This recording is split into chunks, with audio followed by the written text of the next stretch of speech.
What's up, guys and gals? It's your host with the most, Griever, as always, bringing you guys the latest chapter review for Kengan Omega. Kengan Omega chapter 216, entitled The Boy That Day. Now, I'm just going to go right out of the gate and say what we're all thinking. And if you're not thinking it, I don't know what else you're thinking. Maybe you're just caught up in the greatness that is Jackie, the beer connoisseur himself. Maybe you're caught up in his awesomeness. That's fair. But the real thing that I think all fans across the board, just straight up across the board, is just this one thought. How on God's green earth are they ever going to beat this guy? Like, if you're not thinking it now, you'll be thinking it later, because there's nobody. There is nobody in the verse. Not even Kuroki the Beard Gensei has shown us that he can go up against this guy. Like, there's nobody. There's Agito, Ryan, Oma, Waka, Edward, Kuroki, nobody. Nobody has shown this. Mikazuchi, Hatsumi, I don't know. Who else do people really fangirl over? I have no idea. Anyways, point is, maybe Mutaba. Maybe he can get in a quick, some assassination type of kill. Maybe out of the craziness, but I doubt even that. I feel like bullets would ping and reflect off his nose before they even actually touched his nose. So I don't even think that's the case right now. Like, if you aren't asking yourself the question, how? Just how? And, I mean, I'm not even going to get into the ridiculousness of, alright, well, so I have lowered my tendons. This guy thinks he's a video game character, okay? He's like, I have stopped all brain function except for the bare minimum, down to 1%. Meanwhile, I have severed my own tendons, so they are much less responsive, and, moved around some organs while I was at it. I did all this crazy shit to literally limit myself down to what I think is about your level, Gamukaku. Let's fight. And he does do damage, I guess you could say, because he does actually slam him into, there's a steel door, steel piece, whatever, and then he iron breakers the crap out of it. When Shen gets out of it, he is showcasing the fact that he is, scuffed up and did get scratched up and stuff. No real lasting damage whatsoever. Like, nothing that actually got Shen a reaction. He literally turned off his OP-ness. He turned off his just presence and was like, yeah, alright.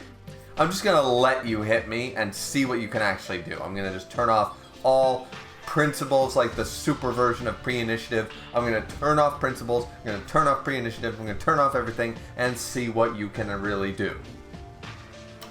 And it was not very much. Now, granted, the other thing to take away from this chapter is, well, there's one more thing at the end of that, is that Gamukaku actually says, well, this is actually great, you're still caught in my web, because he's planning to kill him. And some people that I saw have been saying maybe Gamukaku is planning like a big suicide attack to at least permanently injure this Shen. And a lot of people have theorized that he's going to go after Oma and Ryuki specifically, because he's going to be not top of his game, not top of his tier anymore, because he's going to suffer a permanent injury at the sacrifice of Gamukaku's suicide attack. Right? Just to do enough damage to the connector where he can be defeated. Maybe? I don't know, that feels like too easy, but I really can't see a way out. I can't see a way out by any character we have been introduced in 2 manga series now are coming close to beating this guy yet. So, I don't really know what the game plan is here. I really don't. But the cool thing is that there's more to the story. Of course, there's still more to the story. And what am I talking about? Gamukaku has more reason. Not just the comrades, not just the Wu Wang faction, not just all this stuff about, his pride getting hurt. There's more than that. 85 years ago in China, I'm assuming this man with thigh muscles for days, at the end of the chapter from the previous, connector 85 years ago, or maybe even the one before that. We don't really know. Realistically, if it's 85 years ago, I would assume there's been a connector in between this connector from 85 years ago and Shen potentially. Maybe not, but it depends on how long this connector stayed the connector in the past. It's entirely possible that connector went until his 70s or 80s. And, maybe he was younger, a little older than Gamukaku at the time. And then, only in the past 2 decades, Shen became the new connector once he, went through all the fun jazz, all the becoming the connector stuff. So, either way, even if there's not an in-between one, this guy, I'm going to assume, is Gamukaku's original master. Or his father. I'm going to go with master. Mentor-master sort of relationship here, and he's thinking about that because he mentions Shen actually talks to Mukaku about this. He goes, "Really?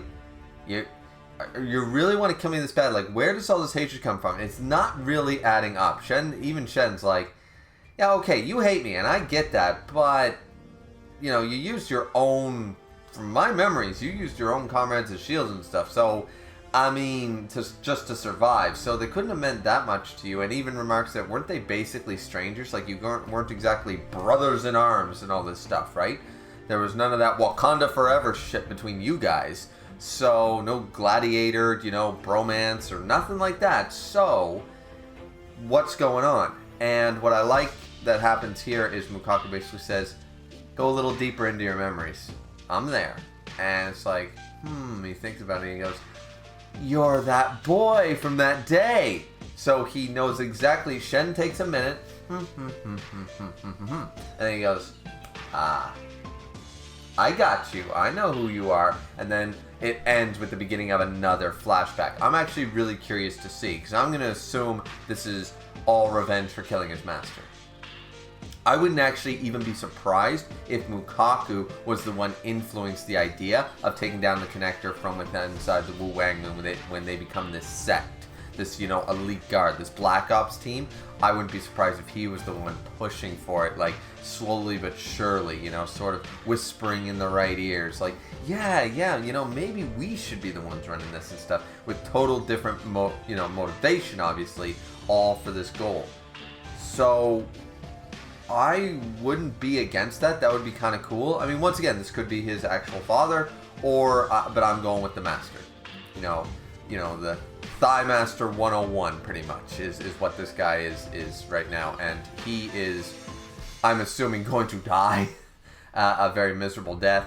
And Mukaku's obviously going to be, if this is 85 years ago, he's roughly going to be like, if he's over 100, he's a teenager at this point. If we assume that he's like by being over 100, he's only like 101, 102, he'd be 16, 17 at this point in the story. So when his master was killed, he was a teenager. It depends on how far you want to take that, but either way, that's what I'm gonna go off of.